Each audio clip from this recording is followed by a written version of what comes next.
Truth Espresso episode 383. In a world gone bonkers. It is not, generally speaking, unruly, but fires have been started and... Where the culture is a dumpster fire. We're coming for your children. And churches have lost their way. I am really uncomfortable with the story of the crucifixion. It's time to wake up with Truth Espresso. Truth Espresso. Your weekly shot of truth. And now your host, Daniel Minnick.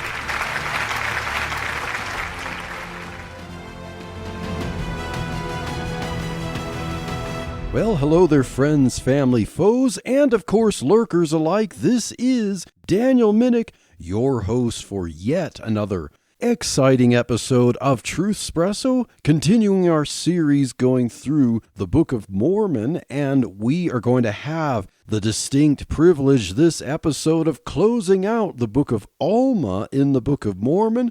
The Book of Alma is the longest book in the Book of Mormon with 63 chapters, and we're going to finish up the last 5 in this episode. So we are likely going to wrap up a segment of the story with the end of this book, maybe have a cliffhanger or something like that. This episode is actually probably going to be a little shorter than the typical episode. There's not as much subject matter here, so without further ado, let's dive into reviewing what we covered in the last episode and then start Alma chapter 59. So in the last episode, we saw the battles the captains Moroni, Lehi, and Helaman led to recover the cities that the Lamanites captured under King Amalickiah of the Lamanites. When the Nephite Teancum secretly killed Amalickiah, the Lamanites made Amalickiah's brother Ammoron king. Moroni and Helaman both tried to act like Donald Trump, as it were, and negotiate with Ammoron by letters to do a prisoner swap on their terms. And they, like Trump, kind of demanded that the opponents had to reach a deal the way they would negotiate and approve. But King Ammoron wouldn't play ball with their rules, so the Nephite captains managed to recapture a few cities from the Lamanites by force and through some cunning tactics. We found out about Helaman's adventures from a letter that Moroni read from him. Helaman and 2,060 men, the 60 were Ammonites, managed to succeed through providence, but the supplies and reinforcements from Zarahemla were far short of what they expected. Although they were thankful for their victory, they wondered if all was not well in Zarahemla. And this is where we left off from Alma chapter 58. So let's see if Alma chapter 59 will tell us what's going on in Zarahemla. It is now about 62 BC and the 30th year of the reign of the judges. Captain Moroni finished reading Helaman's letter to him, and he was happy and read it to the people nearby. Realizing that there might be a problem in Zarahemla, Moroni sent a letter to Pahoran, the judge of Zarahemla, to ask for more soldiers for Helaman and to continue his reconnaissance. Remember, Alma the Younger was the first judge of Zarahemla, and then he appointed Pahoran. So we will see how Pahoran will respond to Moroni's letter. So Moroni sent a letter to Pahoran and then was getting ready to campaign against the Lamanites, but the Lamanites started to attack the people of Nephiha. Of course, obviously a city named after Nephi. The Lamanite army was so large that it was taking over the city and killing many of the people, and the ones that managed to get away joined Moroni's army. Moroni thought it would be easy enough to keep the city of Nephiha from being taken over, but needless to say, when he saw that it fell, he wasn't happy. he and his fellow captains wondered if politics in Zarahemla were letting the Lamanites gain the upper hand. Well, that was a quick journey through chapter 59. Let's see what Alma chapter 60 says to continue the story.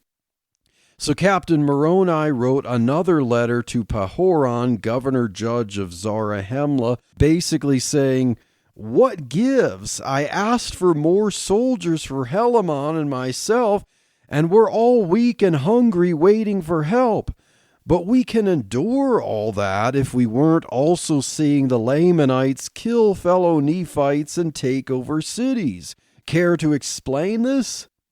You can't let our land crumble around you while you live it up in your throne rooms. God may let good people suffer for a good cause, but I don't see a good cause coming from you. Have you and this whole government grown lazy or something?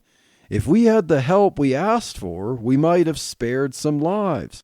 If those people who wanted a king hadn't rebelled, we would have been more united and better off in the first place. But now the Lamanites are taking over things and killing even women and children.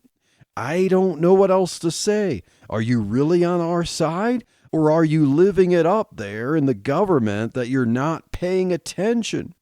Do you really think God will rescue us if we're not doing our part? Do you think it's okay to watch the world burn around you?"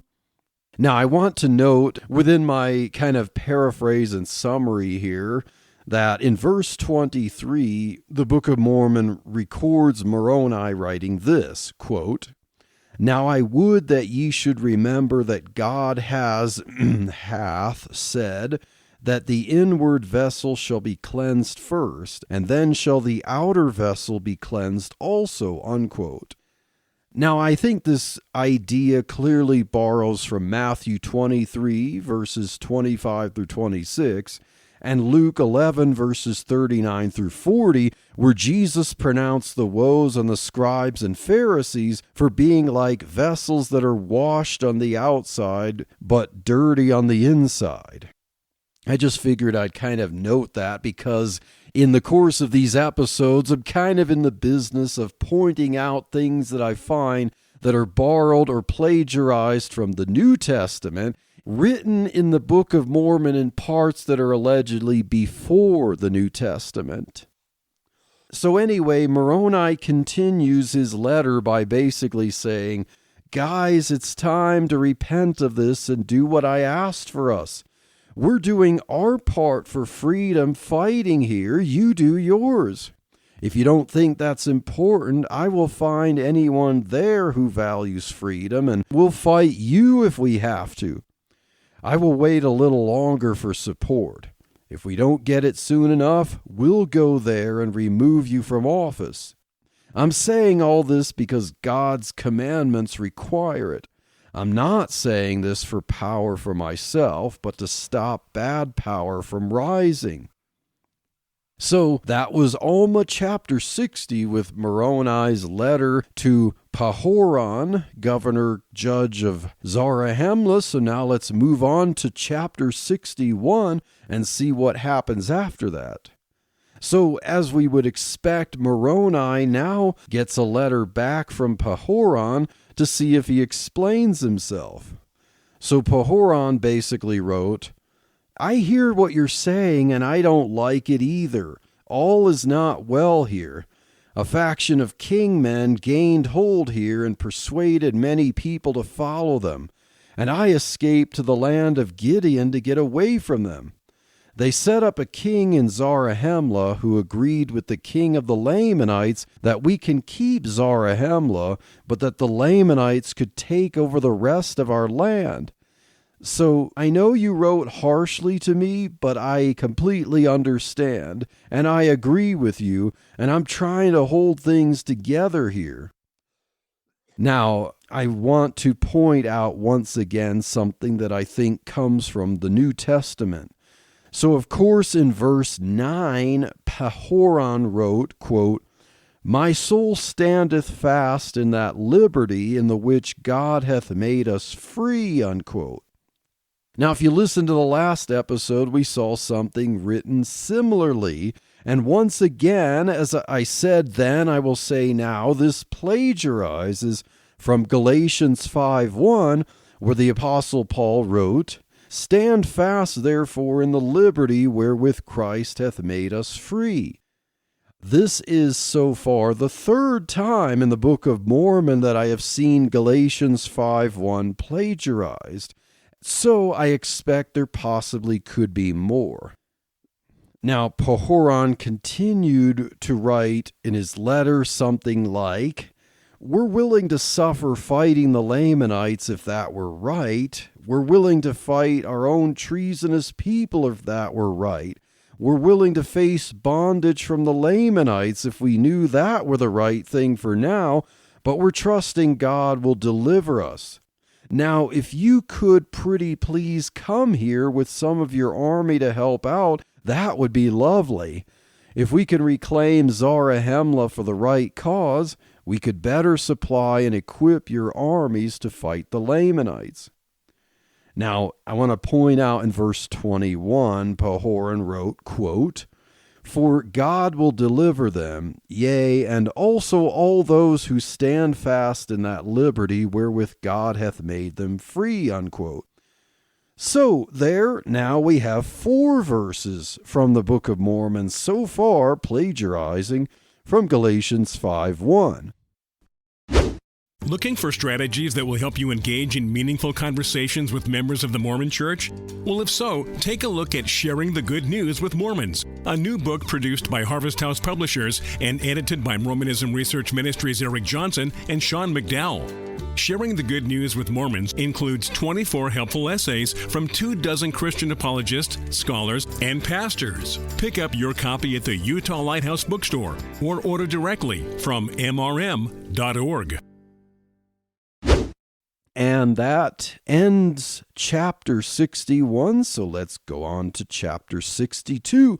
We're making good timing here, and we see now from Pahoran's letter that things are cleared up between the two of them, so now let's see what Moroni will do. So Moroni, after reading Pahoran's letter to him, was happy because now he knew that Pahoran was still a good guy, but he was sad that things were bad in Zarahemla. So Captain Moroni did what Pahoran asked. He got a small part of his army to go with him to the land of Gideon, while the rest stayed with Teancum and Lehi. Captain Moroni brought his banners of liberty to station along the way there, and his Braveheart-like influence gathered thousands of people to his side by the time he got into the land of Gideon to join Pahoran and his supporters. So now at this point they had a pretty strong army.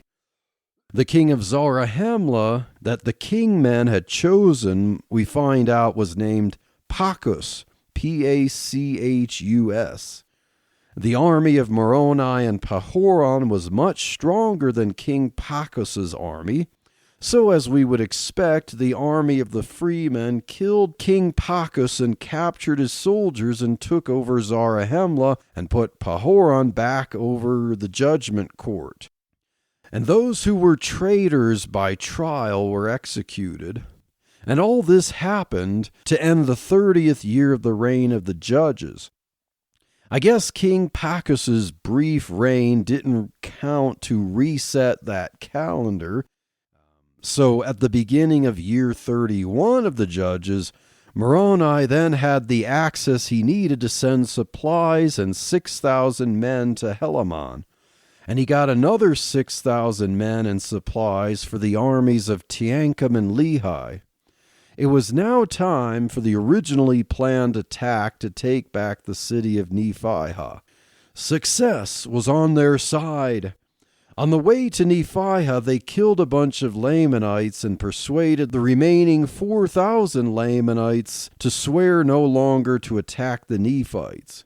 So these now new pacifist Lamanites were allowed to move to live with the Ammonites. Outside Nephite, the Nephite army pitched their tents, and Moroni hoped the Lamanites would go outside the city like they did before to battle, but the Lamanites were afraid and stayed inside the city. Moroni himself went as a spy at night and snuck on top of the wall of the city to check out things. He then told his army to get ropes and ladders and sneak in over the wall during the night. When the Lamanites woke up and noticed that they were being invaded, they ran away through an opening in the wall. And as the Lamanites were running, Moroni commanded his forces to go after them. And after killing some, they captured others. Some of the Lamanites escaped to the land of Moroni that the Lamanites still had captured. The Nephite army managed another victory without any casualties. Now, some of the captured Lamanites again wanted to be like the Ammonites, and Moroni let them go there.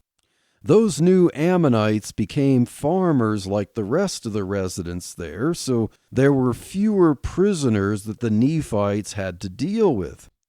And Moroni freed Nephite prisoners from the city of Nephite, who then joined him and made his army even stronger. Others in Lamanite armies got afraid and tried to run away from the Nephite army. The Nephites chased the Lamanites until they ran into Teancum and Lehi and their armies. Not good for these Lamanites. So the Lamanites then continued to run away from all three of these armies until they came to the land of Moroni. King Ammoron was there too with these Lamanites. And now Moroni, Teancum, and Lehi, with all their armies combined, pitched their tents outside the land of Moroni. The Lamanites realized they were kind of trapped there, and by now both sides were so tired that they all slept the night. But Teancum, yeah, we know this guy. He was the one who originally snuck during the night and killed the Lamanite king Amalickiah. Do you think he's just going to sleep the night when he might have a chance to do this again to Ammoron? Teancum had a grudge against Ammoron because he and his brother were behind all the Lamanite conquests and breaking the peace and prosperity that the Nephites had enjoyed earlier. Teancum seemed to have a ninja-like knack for this sort of thing. He used a rope to scale the city wall during the night and used it for other things while inside. And then he crept into where King Ammoron was sleeping, and like he had done before against Amalickiah, he threw a javelin at Ammoron's heart. But now this time it didn't quite pierce Ammoron's heart. So Ammoron was able to wake up and make noise before he died. And this woke up Lamanite soldiers, and they chased Teancum until they finally killed him inside the city. So when Moroni woke up and found out what happened, he was sad about his loyal friend passing away valiantly. Early that next morning, Moroni led the army into the city and killed many Lamanites and caused the rest to run away. So that ended the 31st year of the judges. Now Moroni fortified the land of Moroni and then returned to Zarahemla. Helaman went his way back to his home. And finally, the Nephites might be able to have some peace again. Moroni passed the baton of commanding his armies to his son Moroni. He went back to his house to retire, and all seemed good in the land. Pahoran was judge again. Helaman could stop being a captain and start preaching again, and the churches there could now get due attention. So Helaman began to preach and baptize more people and add to the churches, and the Nephites got wealthy again and still did not let it get to their heads. I guess their victories and suffering were still on their minds, so they managed to be prosperous and maintain their righteous thinking. Now, a few years later, in the 35th year of the judges, Helaman gave up the ghost. So that's the end of chapter 62. Let's move on to the final chapter of the book of Alma, chapter 63. It would seem that chapter 62, if you read it, would be a good ending to the book. But now let's see what this actual final chapter has to offer for the story. So at the beginning of the 36th year of the judges, Alma's son Shiblon now took over the brass plates that his father gave to Shiblon's brother Helaman. Thankfully, Shiblon was also a good man like his brother Helaman. By the end of the year, Captain Moroni also passed away. And in year 37 of the judges, some Zarahemlans moved north to settle a land. And one guy named Hagoth, Hagoth, crafted a large ship on the west side of the neck of land between the land Bountiful and the land Desolation. Remember the kind of conceptual hourglass-like shape to this land of ancient America? So they're kind of in the west side of where, you'd have the thin part of the hourglass shape. Now, some families boarded the ship that Hagoth built and sailed north. And Hagoth found his enterprise of building ships and built other ships the next year, year 38, and other people got in and set sail. The first ship that he sent out returned in that year and got another crew and set sail again northward. The other ships never returned. Hagoth built even more ships, and they sailed and never returned, and no one at this time knew what happened to them. In verse 39, Shiblon died. So what about the plates and other sacred treasures that Alma entrusted to Helaman and now to Shiblon?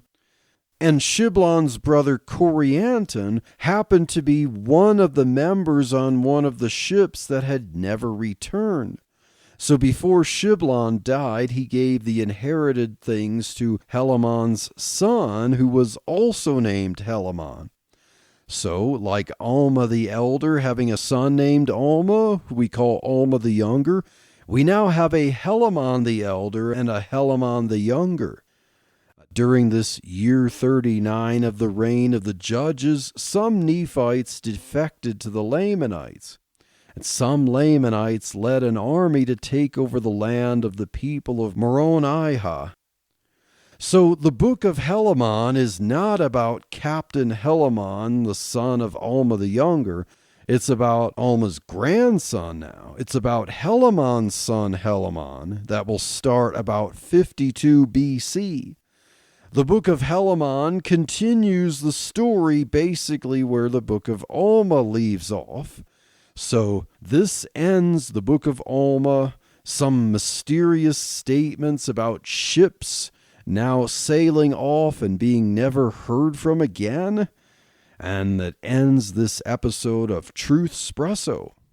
So what could an account of alleged history in ancient America about a half a century before Christ have to offer? Well, stay tuned to the next episode of Truth Espresso in this series to find out, and God bless.